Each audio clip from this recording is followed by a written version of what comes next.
જય સ્વામિનારાયણ। તારીખ 24/5/2026 અધિક જેઠ સુદ નોમ રવિવાર। એક સમયે શ્રીજી મહારાજ ભલગામડાની ભાગોળે થઈને ઘાઘરેટિયા ગામ ગયા। કૂવા ઉપર જઈને મહારાજ કહે, અમારે બહિર્ભૂમિ જવું છે। એમ કહીને ઘોડીએથી ઉતરીને બહિર્ભૂમિએ જઈ આવીને હાથ ધોતા હતા અને ઘોડીને કોઈના ખેતરમાં પાળાએ ચરવા મૂકી હતી। ઘોડીનો ચરવાનો અવાજ સાંભળીને મહારાજ પાળા ઉપર ખીજાતા હતા અને કહેતા હતા કે તમે ક્યાં હળ હાંકીને થાક્યા તે અહીં બીજાના ખેતરમાં ખવારો છો, એમ વાત ચાલે છે। ત્યારે એ વખતે હળવદના મકનજી શુક્લ વગેરે 10-20 બ્રાહ્મણો અંધારામાં બોલતા ચાલતા ચાલ્યા આવતા હતા કે આપણે પ્રથમ ગઢડે જઈને મહારાજને પૂછીને પછી ગયા હોત તો સારું થાત।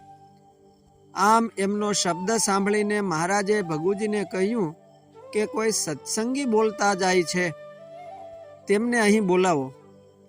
ભગુજીએ થોડે દૂર જઈને તેમને સાદ કરીને બોલાવીને પૂછ્યું કે તમે કોણ છો ને ક્યાં જાઓ છો? ત્યારે તેઓ બોલ્યા કે અમે હળવદના શુક્લ છીએ, રેવા કાંઠે વર્તવા જઈએ છીએ। એ શુક્લે ભગુજીને પૂછ્યું કે તમે કોણ છો? ભગુજીએ કહ્યું કે હું સ્વામિનારાયણ ભગવાનનો પાર્ષદ ભગુજી છું।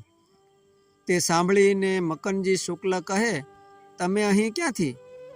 ભગુજી કહે કે મહારાજ પણ અહીં છે।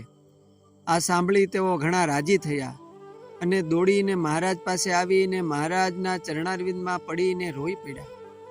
મહારાજે તેમને કહ્યું કે તમે આમ ક્યાં જાઓ છો? મકનજી બોલ્યા કે અમે રેવા કાંઠે વર્તવા જઈએ છીએ। ત્યારે ભક્ત વત્સલ ભગવાન શ્રી હરિ કહે, ત્યાં તો રેલ આવશે ને લાખો માણસો મરી જશે। અમે તો કાગળ લખીને બધાને ચેતવા હતા કે ઘરેણાં અને બળદ વેચીને પણ દાણા ભરજો, પણ અમારા વચન તમે માન્યા નહીં ને દાણા ન ભર્યા। મકનજી શુક્લ બોલ્યા કે મહારાજ, એ વાત તો અમે ભૂલી જ ગયા।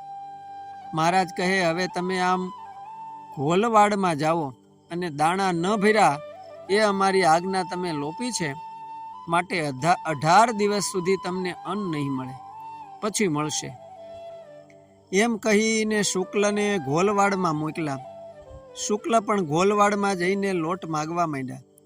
ત્યારે 3 જણને લીંબુ જેટલું અન્ન એટલું જ મળતું હતું। 18 દિવસ પછી ઘોલવાડના બ્રાહ્મણોએ વિચાર કર્યો કે કાળ પડ્યો એટલે હળવદના બ્રાહ્મણો આપણે ત્યાં વર્તવા આવ્યા, માટે આપણે એમને સારી પેઠે લોટ આપવો જોઈએ, એટલે એમનું ગુજરાન ચાલે।